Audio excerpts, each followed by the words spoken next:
En este video vamos a hablar de las fuerzas intermoleculares. Comenzamos repasando los tres estados de la materia. Todas las sustancias pueden existir en estado sólido, líquido y gas. Como se muestra en esta figura, la letra A representa el estado gaseoso, la B representa el estado líquido y la letra C representa el estado sólido. La diferencia que existe entre los tres estados es la distancia que media entre las moléculas. Como vemos, en el estado sólido las moléculas se mantienen juntas, se mantienen unidas de forma ordenada con escasa libertad de movimiento porque están vibrando en sus posiciones. En el caso del líquido, están más cerca una de otras sin que se mantengan en una posición rígida, por lo que pueden moverse, y en el estado gaseoso, las moléculas están separadas entre sí por grandes distancias comparadas con el tamaño de las moléculas mismas. En esta figura podemos observar las propiedades características de los gases, los líquidos y los sólidos. El estado gaseoso adopta el volumen y forma de su contenedor, de su envase, tiene una baja densidad y es muy compresible. Por lo tanto, el movimiento de las moléculas es muy libre.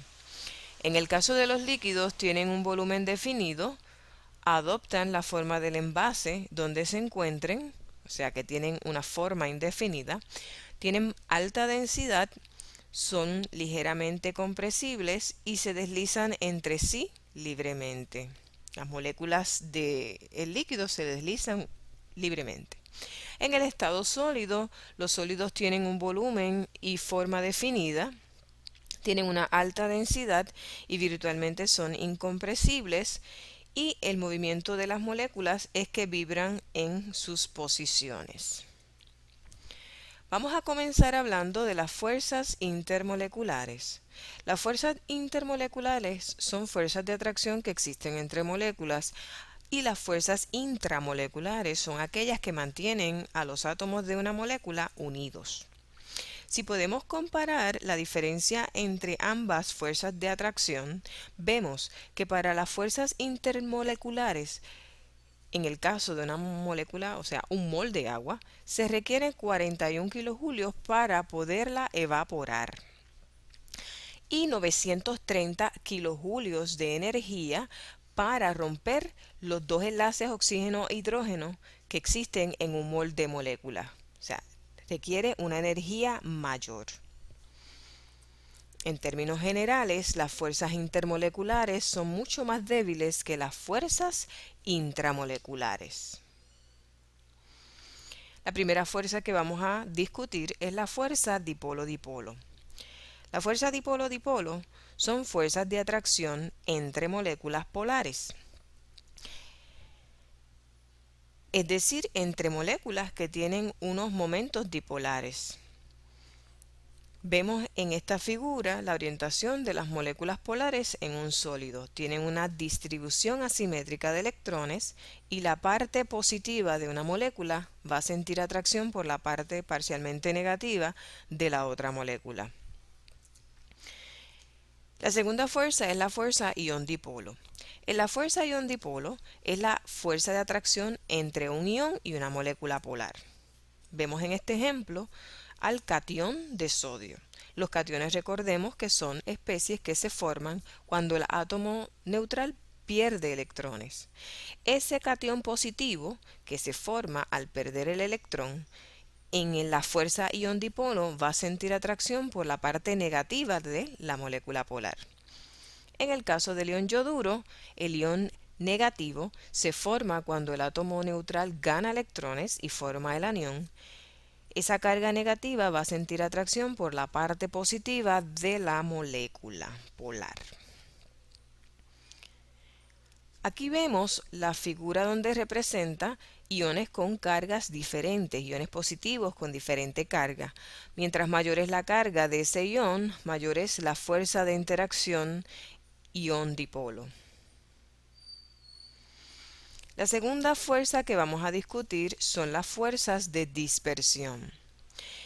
Las fuerzas de dispersión son para moléculas no polares. O sea, vamos a ver que existen moléculas no polares En el caso de la molécula no polar, pues podemos tener una distorsión breve en la molécula porque tiene sus electrones y tiene una carga positiva. Debido a esa posible distorsión que puede ocurrir en las moléculas no polares, se forma lo que se conoce un dipolo inducido. Eso significa que las fuerzas de dispersión son fuerzas de atracción que surgen como resultado de dipolos temporales inducidos en átomos o moléculas. Es esa separación de cargas positiva y negativa que se debe a la proximidad de el ion o la molécula polar.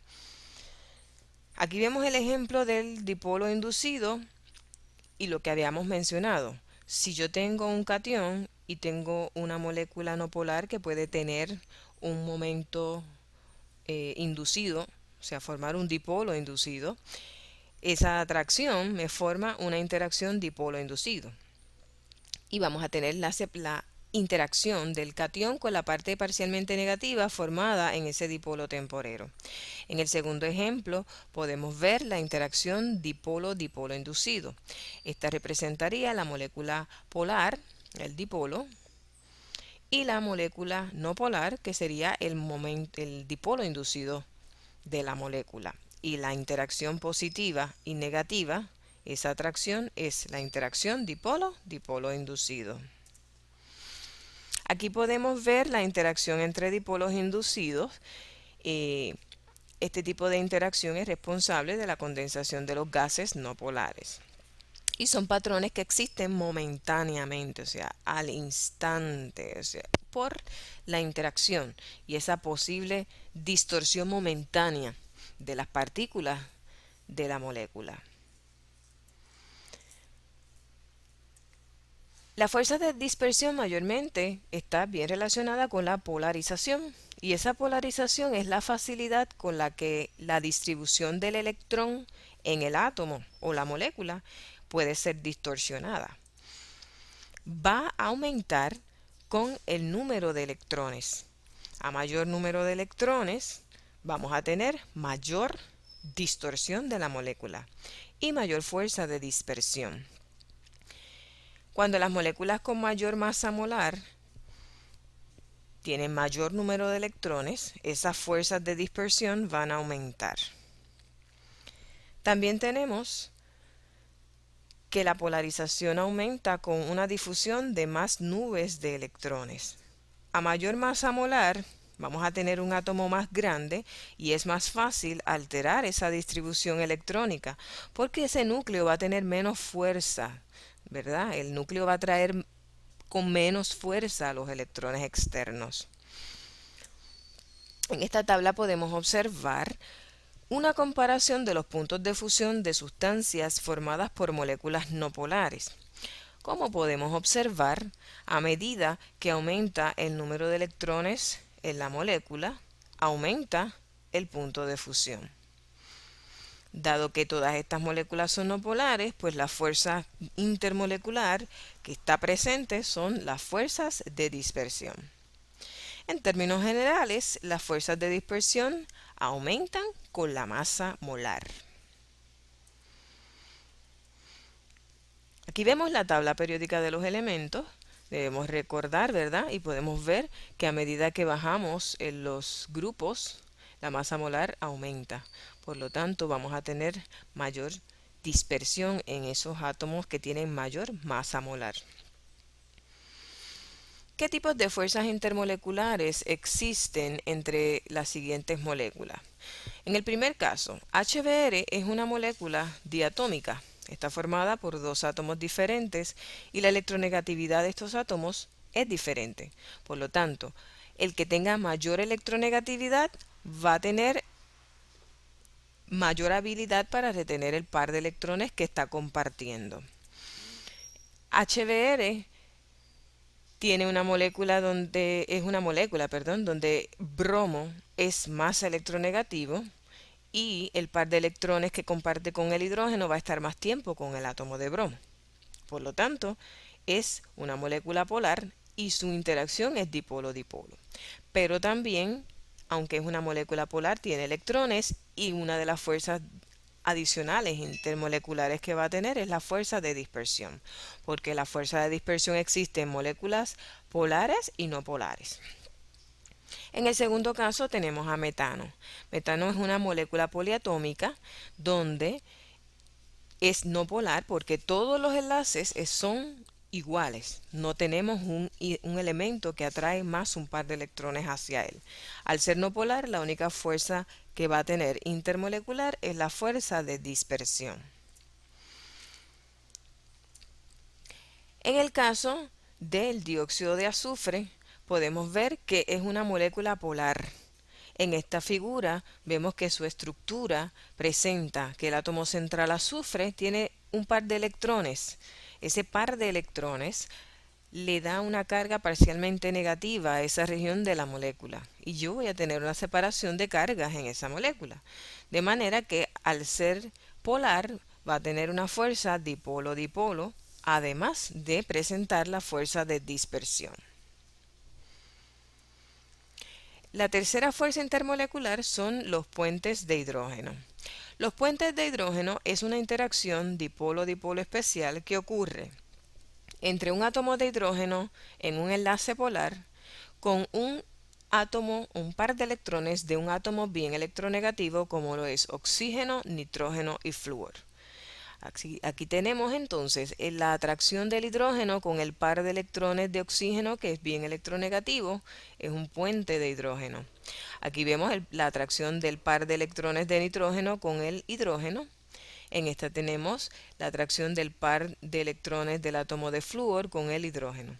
Y esa interacción se conoce como puente de hidrógeno.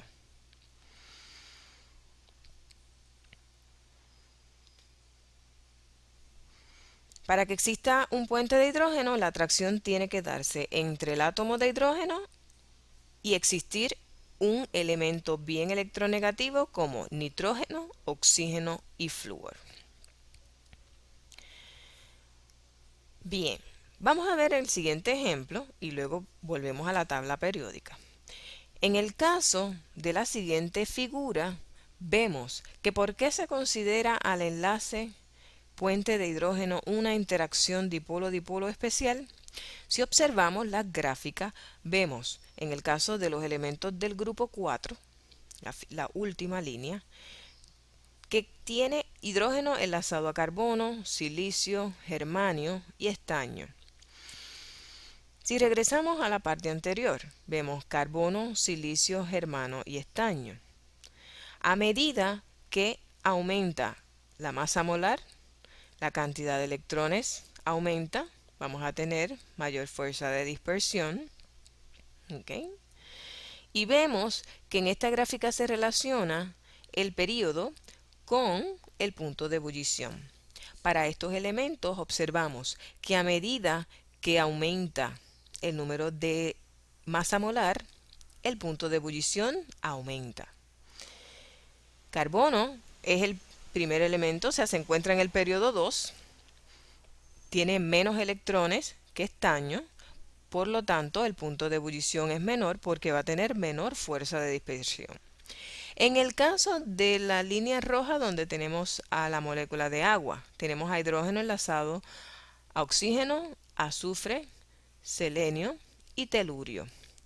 Si observamos el grupo de oxígeno, azufre, selenio y telurio, que es el grupo 6, tendríamos entonces que el oxígeno debía exhibir un punto de ebullición más bajo, pero observamos el patrón contrario. Tiene un punto de ebullición sumamente alto y eso se debe a que está presente la interacción de puentes de hidrógeno.